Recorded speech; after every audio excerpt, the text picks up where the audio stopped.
جب 1985 کے الیکشن ہوئے تھے اس میں پہلی دفعہ جب چونکہ غیر جماعتی بنیاد پر ہوئے تھے تو یہاں پر بہت سارے خاندانوں کو اور دھڑوں کو سامنے آنے کا موقع ملا۔ علامہ اقبال صاحب نے ایک الیکشن لڑا تھا 1926 یا 1929 میں، تو وہ برادری کے نام پہ لڑا گیا، کشمیری بٹ اور ان کے مقابلے میں تھے ارائیں، یعنی کہ دو گروپوں کے درمیان ایک طرح سے الیکشن ہو رہا تھا۔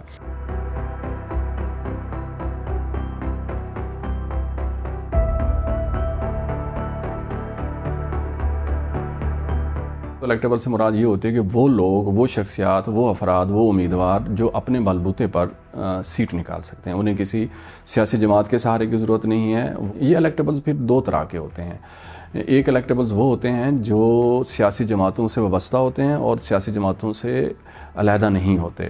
مثال کے طور پہ آپ پی ایم ایل این کی اگر ہم بات کریں تو آپ خواجہ آصف کا نام لے لیں، مثال کے طور پہ آپ احسن اقبال کا نام لے لیں، آپ رانا ثناء اللہ کا نام لے لیں، تو یہ ایک بڑی شخصیات ہیں، یہ بھی الیکٹیبلز ہیں، چونکہ یہ سیاسی جماعتوں سے ان کی وفاداری بھی ہے اور یہ الیکٹیبلز بھی ہیں۔ اور اس کی اگر ہم نچلے درجے پہ تھوڑا سا ہیں تو ہم یہاں دیکھیں، اگر ہم اٹک کی بات کریں جو پنجاب سے جہاں کی کانسٹیٹوئنسی کا آغاز ہوتا ہے، وہاں پہ پی ایم ایل این سے وابستہ ہیں شیخ آفتاب صاحب۔ ان کو اگر ہم دیکھیں تو وہ ہمیشہ سے پی ایم ایل این کے ساتھ ہیں اور وہ سیٹ بھی نکالتے ہیں۔ اگر وہ 6 دفعہ الیکشن لڑے ہیں تو وہ 5 دفعہ انہوں نے سیٹ نکالی ہے۔ دوسرے الیکٹیبلز وہ ہوتے ہیں جو سیاسی جماعتیں تبدیل کرتے رہتے ہیں، وہ کسی سیاسی جماعت کے مرہون منت نہیں ہوتے، یہ آزاد الیکشن لڑ کے جیت جاتے ہیں۔ مثلا ہم اس کی ایک مثال دیتے ہیں فیصل آباد کی، وہاں پہ جو عاصم نذیر صاحب ہیں وہ آزاد الیکشن لڑنے کو ترجیح دیتے ہیں اور وہ پھر آزاد الیکشن لڑ کر کسی نہ کسی پارٹی میں چلے جاتے ہیں۔ بہت سارے لوگ ایسے ہوتے ہیں کہ جن کو ہم الیکٹیبلز کہتے ہیں، لیکن جب ہم ان کو دیکھتے ہیں تو انہوں نے 1997 کے بعد کوئی الیکشن نہیں جیتا، کسی نے 2002 کے بعد کوئی الیکشن نہیں جیتا، 3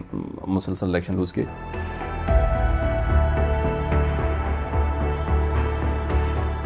ہمارے ہاں عمومی طور پہ یہ کہا جاتا ہے کہ جب 1985 کے الیکشن ہوئے تھے اس میں پہلی دفعہ جب چونکہ غیر جماعتی بنیاد پر ہوئے تھے تو یہاں پر بہت سارے خاندانوں کو اور دھڑوں کو سامنے آنے کا موقع ملا تھا اور وہاں سے یہ برادری کی پالیٹکس شروع ہوئی ہے۔ لیکن میں یہاں یہ کہوں گا کہ برادری اور دھڑے کی پالیٹکس کا آغاز 1937 کے الیکشن سے ہو گیا تھا۔ اگر آپ تھوڑا سا اس سے پیچھے جائیں، میں یہاں مثال دیتا ہوں، علامہ اقبال صاحب نے ایک الیکشن لڑا تھا 1926 یا 1929 میں، تو وہ برادری کے نام پہ لڑا گیا تھا۔ لاہور کشمیری بٹ اور ان کے مقابلے میں تھے ارائیں، یعنی کہ دو گروپوں کے درمیان ایک طرح سے الیکشن ہو رہا تھا۔ تو 1937 کے جب الیکشن ہوتے ہیں تو پنجاب میں یونینسٹ پارٹی جو ہے وہ ان کے مقابلے میں مسلم لیگ جو ہے وہ 2 سیٹیں نکالتی ہے پنجاب میں، راجہ غضنفر علی اور ملک برکت علی کی۔ جو یونینسٹ پارٹی میں جو لوگ تھے، گدیوں کے جو 14 بڑے خاندان تھے، وہی بہت سارے جو لوگ تھے وہی کے سارے 1946 کے الیکشن میں آ گئے آل انڈیا مسلم لیگ کے پلیٹ فارم پر۔ یہ 5 سال پلٹ کے رہ گیا اور وہی آل انڈیا مسلم لیگ جو تھی جو 1937 میں بڑی ہزیمت سے دوچار ہوئی تھی، وہ 1946 کے الیکشن میں کامیاب ہو گئی۔ پنجاب کی ہم بات کر رہے ہیں۔ پاکستان کی جو سیاست ہے ہمارے ہاں یہ کہا جاتا ہے کہ یہ الیکٹیبلز کے گرد گھومتی ہے۔ ہر الیکشن میں کچھ نام ایسے سامنے آتے ہیں جن کی اہمیت سے انکار نہیں کیا جا سکتا۔ مثلا آئی جی آئی کا پلیٹ فارم بنا، اس وقت میں دیکھ رہا تھا کہ 1985 میں فخر امام جو ہیں وہ اس میں آزاد پینل کے ساتھ شامل ہیں۔ پھر ہم جب 2002 میں کوئی اتحاد بن رہے ہیں ہم دیکھتے ہیں کہ وہ پھر شامل ہیں۔ 2018 میں ہم نے دیکھا کہ وہ آزاد حیثیت میں پھر الیکشن لڑ رہے ہیں، اور پھر جب نئی سیاسی جماعت یعنی کہ پاکستان تحریک انصاف اقتدار سنبھالتے تو وہ اس کا حصہ بن جاتے ہیں۔ اب وہ خاموش ہیں اور وہ یعنی کہ ہم یہ سن رہے ہیں کہ وہ شاید آزاد حیثیت میں اپنا پینل بنا رہے ہیں اور اس میں آئیں۔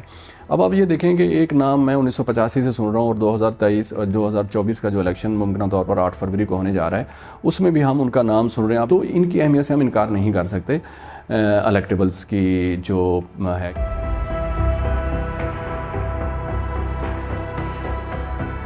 الیکٹیبلز کوئی بڑا زمیندار ہو سکتا ہے، کسی بڑی گدی کا سربراہ ہو سکتا ہے، عقیدت کا ووٹ بینک ہوتا ہے۔ اچھا، پھر یہ ہوتا ہے کہ آپ کے پاس کوئی گدی بھی نہیں ہے، آپ بڑے زمیندار بھی نہیں ہیں، لیکن آپ شرافت کے پیکر ہیں، آپ بڑی پازیٹیو قسم کی پالیٹکس کرتے ہیں، آپ کا ایک امیج بن چکا ہے، آپ جب سے الیکشن لڑ رہے ہیں آپ بے ضرر سے آدمی ہیں اور آپ اپنی شرافت کی بنیاد پہ ووٹ لے جاتے ہیں اور وہ ووٹ بینک بن جاتا ہے آپ کا۔ اچھا، پھر یہ ہوتا ہے کہ آپ دھونس دھاندلی کی تھانہ کچہری کی سیاست کرتے ہیں۔ ہمارے ہاں باقاعدہ ایک تھانہ کچہری کی سیاست کی اصطلاح پائی جاتی ہے۔ تھانہ کچہری کی سیاست کیا ہوتی ہے کہ ایک پولیٹیشین جو ہوتا ہے وہ اپنے گھر پر اپنے ڈیرے پر وہ سارے معاملات کو نمٹاتا ہے جو تھانہ کچہری کے معاملات ہوتے ہیں، تو یوں اس کی اجارہ داری بنتی جاتی ہے اور اس کا جو انفلوئنس ہوتا ہے وہ زیادہ سے زیادہ وسیع ہوتا چلا جاتا ہے، تو اس بنیاد پہ بھی آپ ووٹ لیتے ہیں۔ اچھا، پھر پیسہ صاف ظاہر ہے کہ بہت بڑا اثر ڈالتا ہے، مثلا گھروں میں انہوں نے راشن دینا شروع کر دیا، مختلف طریقوں سے پیسے دینا شروع کر دیے، لوگ ووٹروں کو لینا شروع کر دیا اور وہ ایسے ووٹرز کو آئیڈینٹیفائی کرنا شروع کر دیا کہ جو جن کی اگر کوئی مالی سپورٹ کی جائے، فائنینشیل سپورٹ کی جائے تو وہ ووٹ ان کو دے سکتے ہیں، تو وہ صاف ظاہر ہے کہ پیسہ بھی اس میں بڑا کار فرما ہوتا ہے۔ اگر ہم پنجاب میں دیکھیں، آپ کی برادری کا بہت سارا ووٹ بینک ہے، مثال کے طور پہ آپ ارائیں برادری سے تعلق رکھتے ہیں تو وہاں بہت زیادہ ان کا ووٹ بینک ہے، اگر آپ گجر برادری سے تعلق رکھتے ہیں تو ان کا بہت زیادہ ووٹ بینک ہے، اگر آپ کسی جٹ فیملی سے تعلق رکھتے ہیں تو ان کا تو یہ بھی ایک فیکٹر ہوتا ہے کہ آپ کی برادری کا آپ کا بہت زیادہ ووٹ بینک ہوتا ہے۔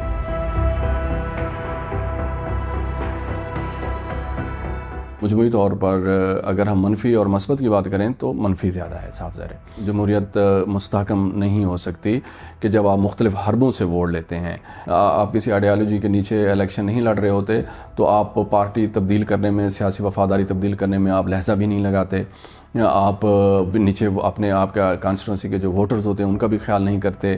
وہ قوتیں جن کو آپ کی وفاداری تبدیل کرنے سے ان کو فائدہ ہوتا ہے، پاور پالیٹکس ہے، چونکہ آپ ان کے تابع ہو جاتے ہیں، آپ کو اپنی مرضی کی جماعت میں شامل کرواتے ہیں، اپنی مرضی کے گروہ میں شامل کرواتے ہیں، اپنی مرضی کے گروہ میں شامل کرواتے ہیں، کسی نظریے کے اوپر ووٹ لیتے ہیں، آپ کسی سوچ کے اوپر ووٹ لیتے ہیں، آپ کسی کارکردگی کی بنیاد پہ ووٹ لیتے ہیں، تو صاف ظاہر ہے کہ اس سے آپ کا کلچر بدلے گا، لوگ آپ کو ووٹ دیں گے کسی نہ کسی ایشوز کے اوپر۔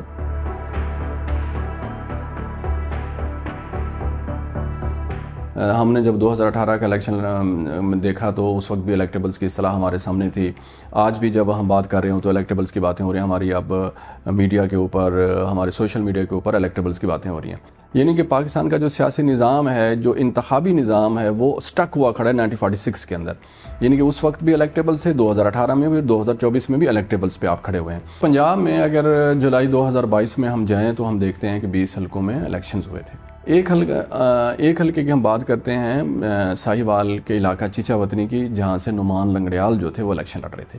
وہ حلقہ جو ہے وہ سارے کا سارا برادری دھڑے کے اوپر انحصار کرتا تھا۔ اسی طریقے سے ہم دوسری مثال دیتے ہیں بکھر کے ایک حلقے کی، جہاں سے نعمانی جو ہے وہ الیکٹیبل تصور کیے جاتے ہیں۔ تو ہمارے ہاں اس وقت کے جو الیکشن سے پہلے کے جو تجزیے تھے وہ لوگ یہی کہتے تھے، ہمارے ہاں یہی سنا جاتا تھا کہ یہ سیٹیں جو ہیں وہ صاف ظاہر ہے کہ نعمان لنگڑیال اور نعمانی جو ہیں وہ جیتیں گے اور کوئی دوسرا یہاں سے نہیں کینڈیڈیٹ جیت سکے گا، اور دونوں جگہوں پہ کینڈیڈیٹ بہت نئے تھے، بالکل ہی نئے لوگ تھے۔ تو ہم نے دیکھا کہ ان 20 حلقوں میں جب ہم ان دو رزلٹس دیکھتے ہیں تو یہاں پہ مکمل طور پہ ہمیں کولیپس ملا ان کے حوالے سے جو الیکٹیبلز تھے۔ لوگوں نے قطعی طور پر ان کو ووٹ نہیں دیا اور لوگوں نے یہ ثابت کیا، وہاں کے ووٹرز نے، کہ یہاں پر برادری اور دھڑا جو ہے وہ سوالیہ نشان ہو چکا ہے۔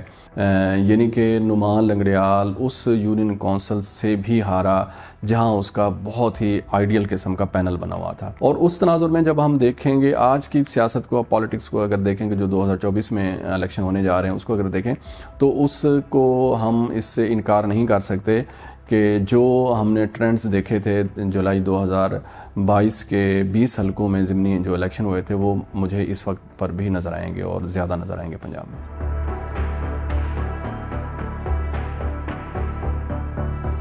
اگر پارلیمنٹ میں عوام کے صحیح معنوں میں نمائندے جو ہیں وہ پارلیمنٹ کا حصہ بنیں اور جو پولیٹیکل کلچر کو سمجھتے ہوں، جو سیاست کو سمجھتے ہوں، جو جمہوریت پر ایمان رکھتے ہوں، جو جمہوریت پسند ہوں، جب وہ پارلیمنٹ میں آئیں گے تو پارلیمنٹ آپ کی معطل نہیں ہوگی، پارلیمنٹ کا وقار نیچے نہیں آئے گا۔ وہ لوگ کیسے آئیں گے؟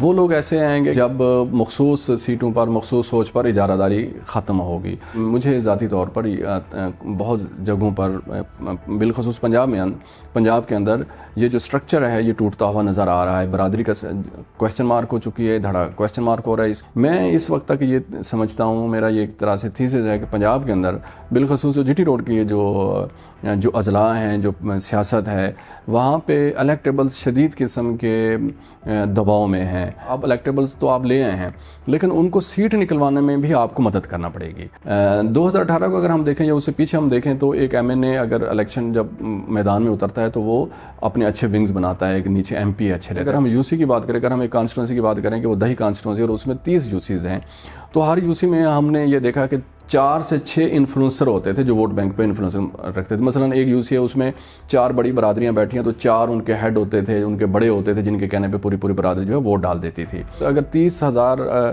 ووٹر ہے ایک یو سی میں, تو ایک انفلوئنسر جو ہے وہ 4,000 5,000 6,000 ووٹ بینک پر کو متاثر کرنے کی صلاحیت رکھتا تھا. اب لیکن ایسا ہم نہیں دیکھ رہے.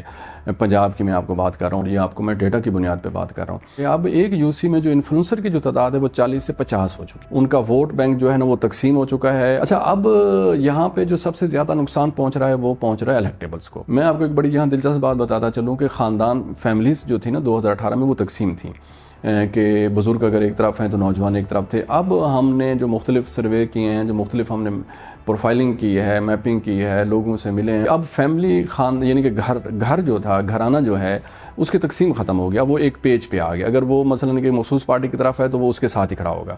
مخصوص پارٹی سے آپ میری مراد سمجھ رہے ہیں کہ میں آپ کو کس کی بات کروں. پھر وہ دیگر پارٹیز کے وہاں پہ وہ اس کا ووٹ بینک تقسیم ہے. اس کا سب سے بڑا جو بھاری نقصان ہے وہ الیکٹیبلز کو اٹھانا پڑے گا. Thank you for watching the full video. آپ میں سے بہت سے ایسے لوگ ہیں جنہوں نے شاید ہمارا یوٹیوب چینل سبسکرائب نہیں کیا. So if you want to support independent journalism and watch more meaningful content, please subscribe to our YouTube channel.